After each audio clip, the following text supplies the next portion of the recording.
Madame Faucillon, je vais vous donner la parole. Je rappelle que l'auteur de l'amendement le présente, que je demande l'avis de la commission, puis l'avis du gouvernement, et qu'ensuite ceux qui souhaitent s'exprimer peuvent le faire. C'est pour ça que c'est à ce moment-là que je vous donne la parole.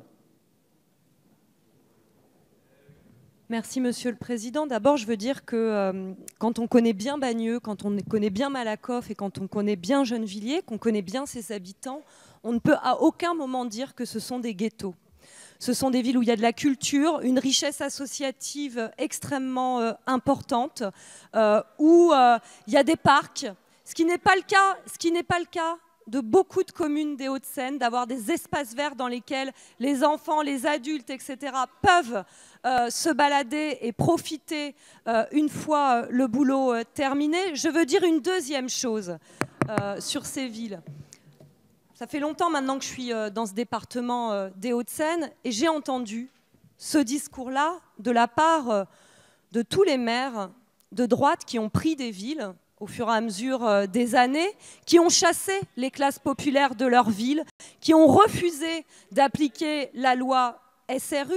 Et aujourd'hui, dans cette métropole du Grand Paris, quelles sont les villes qui permettent aux couches populaires, aux classes moyennes de continuer à se loger?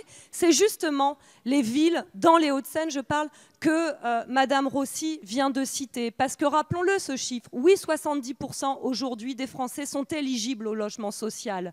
Et dans la pénurie de logements, dans le prix des logements aujourd'hui, eh bien, nous privons aujourd'hui, les politiques privent aujourd'hui ce salariat, ces personnes, ces 70% de Français, de pouvoir se loger de manière digne et de ne pas faire des kilomètres pour pouvoir se rendre à leur travail.